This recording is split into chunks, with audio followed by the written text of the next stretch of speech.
Miroslav, you put yourself back on the agenda. Yes. Miroslav Polzer, IAAI Klagenfurt, GloCha, Social and Technological Innovation for Sustainable Development. Yes. Say something new. Yes. It is quite a mouthful, already our name, but also our concepts, and therefore I will take the liberty to speak to you again a little bit, but I will try to be brief and succinct and clear. First, I would like to thank the government of Sri Lanka, and especially the Honorable Minister, for this organizing World Conference on Youth. This was really something that was very much in the spirit of time. It was needed. It was innovative because you have involved the global youth leaders in this youth task force to co-shape the agenda and really be on equal footing. This was new, and also the outcomes are really somehow showing the global agenda on youth, and it's only now the question for the global community to implement it. And here, today's conference comes in, our plans with the Global Hub come in. We think that we can help this wonderful document to live, to get now real life, and that with this action, knowledge-based action, your outcome document-based action, we will really help the global youth. And some basics of the concepts we are using, that we have developed, and of the IC tools that we are going to use, I'm going to present now. So again, it's this conference about the knowledge base, the public sector innovation. As we said, that governments need to partner with non-governmental actors, and the need for ICT infrastructure is the context, and the UN systems, a big process of defining sustainable development goals, and also defining the post-2015 development agenda, which can be defined as a new global contract. This is the window of opportunity on the level of global governance, where with our new thinking, as is expressed in your outcome document, and our technology infrastructure development plans can really help global community. And it's a question where such a process should start. Where should this global leadership start? And if one looks here on this, our roll-up, if you look on the globe, somehow you cannot, looking from the space, you cannot identify any particular place that would be the best place for global leadership. So I think that our star there, the yellow one, Klagenfurt and Platzer, is a good place to start this global leadership. And therefore we are here to present some of these ideas and to build momentum for implementation of this.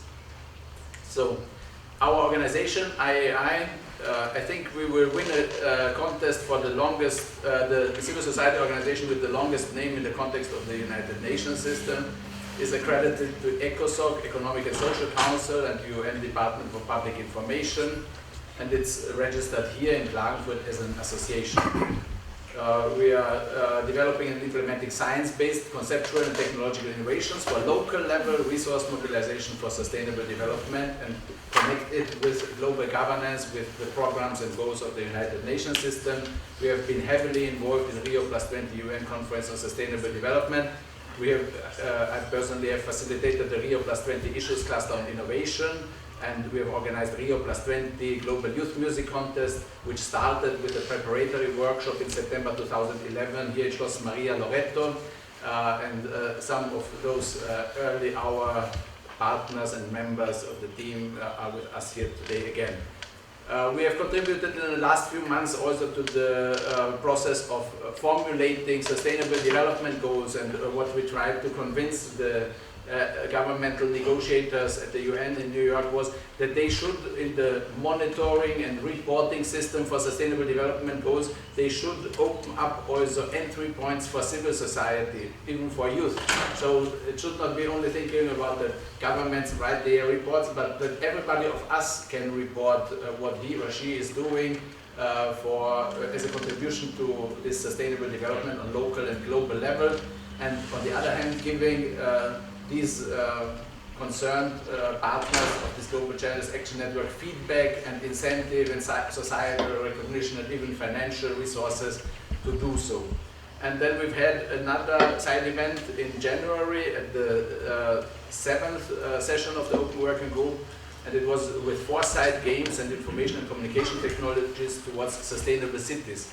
Because the question is how to motivate people to get involved, and it's not always about money. It's very often it's about societal recognition, about giving people an opportunity to develop a vision of a better future. This is the foresight component, and if they co-own a vision of a sustainable future, then they are also committed, they have ownership, and then the resource mobilization is much more easy. We are partners of the Global Partnership for Youth in the Post-2015 agenda with the Secretary General's Envoy on Youth, Ahmad Al-Kendawi, and I'm also a member of the Policy and Strategy Group of the World We Want of the UN Millennium Campaign in New York, which is a platform of the UN system to discuss with civil society how the post-2015 development agenda should look like. So sustainable development, to think again what it means. Sustainable development is development that meets the needs of the present without compromising the ability of future generations to meet their own needs. It's about resource management, and we see that at the losing end, at the tendentially losing end, are the future generation and its youth. And we see also the global governance system, UN system, is not effective on the certain global challenges. We see the development gaps are growing, the income disparities. We have a huge accumulation of wealth in the hands of few, and many global citizens around the world who would be happy to work with us on addressing global challenges have no resources, no access to education, no access to internet. And we need a new thinking, and this picture shows it's from the saying that every ocean is made up by drops of water. And so it's also regarding sustainable development goals.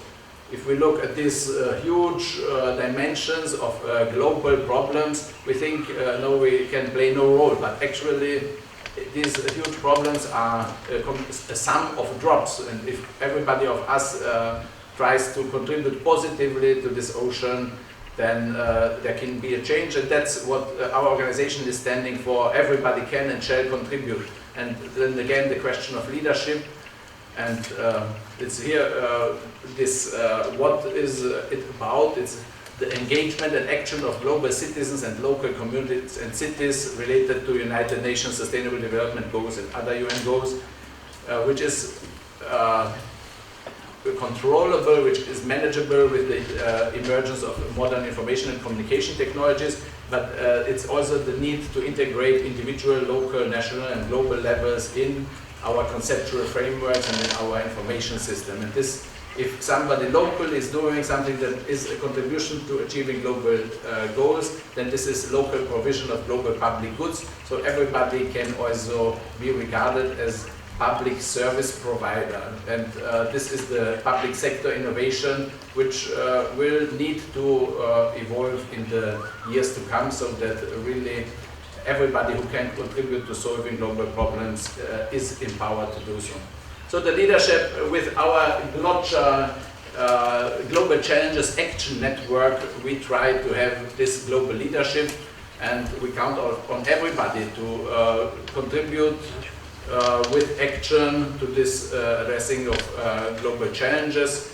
And GloCha is somehow institutionally, it's a trans-institutional network. So IAAI is a legal entity, it's an association, and it's registered here. And we have members, and we have board and everything. But GloCha is something loose, and everybody who somehow feels that he or she wants to be part of this global action network and wants to contribute, wants to document it through the information and communication systems and get feedback and incentives, can regard him or herself as a member of this movement. And it's all about information, and one key element is this mobilization, this mass mobilization, as we need really everybody on board, more or less. We have seen with the Rio +20 Global Youth Music Contest that music can be a very strong force to reach the people on the street, reach young people, because music is a key element of the life of most of us, and it touches the heart, it builds bridges between the people. And there's also the saying, if somebody opens his heart for something, it can be taken up also by the mind. So you have to go through the heart, and music helps in this respect.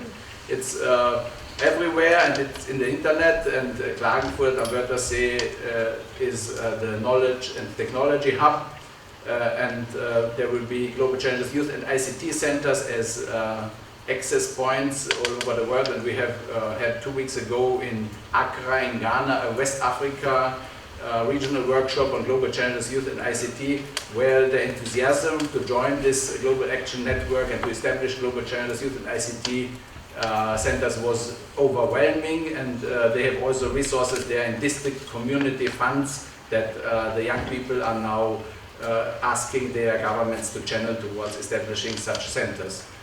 It's the big picture of our organization, about target groups and partners, and the elements of our activities: innovation, innovative thinking, institution building, capacity building, technical support and knowledge management, research and standard setting, organizing competitions and campaigns, technology and apps development, resource mobilization and financial services, and event management. This is the portfolio we have as at the headquarters, but also the Global Challenger Centers locally will choose, like from a menu, what fits to the demands locally. And you have it in your conference documentation, and it's also digitally on the conference homepage with all the links to further information. The steps in building this Global Challenges Action Network: first step is building this sense of global community, this emotional bond between young people and also elder people through music. The motto we've had with the Global Youth Music Contest was, let the music talk, let the rhythm play, let the world know what the youth have to say. And the next level is to connect everybody who is willing to contribute through information exchange. And the precondition is also the connectivity. We have to invest for the youth in disadvantaged places of the world to give them access to internet, that they can in exchange contribute their resources to addressing global challenges. And then later it's the plan to have very strong flow of resources, be it knowledge, but also social energy and financial resources through this grid, so to say, and to different places. The Global Hub on Youth, ICT and Innovation for Sustainable Development is emerging here in Klagenfurt, and today's conference is a milestone in this, and also the Klagenfurt Declaration on Klagenfurt Leadership Declaration on Global Challenges, Youth and ICT that will be presented in the evening at the reception is a milestone document for this and a foundation for the future activities. Global Challenges, Youth and ICT Centers, Tichomir Divjak will present tomorrow. It's based on the satellite communication technologies, a very low cost technology. I think it should be somewhere over there. The modem costs only 300 euros and an antenna costing 100 euros, and then already very distinct places can be connected to the global community through internet. And you will hear more about this tomorrow. Then this social business information system, that is the long-term perspective. Let's say in 10 years or so you can expect it fully functional. That will be the information infrastructure to connect non-profits and social businesses with funders and beneficiaries. This is a graph from the initiative Markets for Good, which has been funded by Bill and Melinda Gates Foundation and also by the Hewlett Foundation. And this fits in very well with the UN System-Wide Action Plan on Youth and the entrepreneurship programs there. And we are quite confident that we will be able to tap into the resources of global philanthropy and also global giving pledge people to work on this. It's some details about formation of a market for locally provided global public goods. Here some more details about this UN system-wide action plan on youth, but I will not go into details. And last, also this Global Challenges World Cup is a registered trademark we have registered in the United States, is to use sports and music for development and peace. And we are, together with Michael, in contact with the government of Qatar, with the Ministry of Sports and Youth there, and the Olympic Committee, who expressed interest to work with us on this in the context also of the FIFA Soccer World Cup 2022. And Valeria is here from the Association of Local Democracy Agencies, headquartered in Strasbourg, but based also in Vicenza in Italy. We are planning to develop a pilot project on this with ALDA in the context of European Soccer Championship in France in 2016. And to conclude, we are convinced that global challenges should be on everybody's mobile devices, and this hub that we are establishing, also in partnership with the government of Sri Lanka, with UN agencies like UN Habitat and others, will bring us closer to this vision and with respect. Thank you.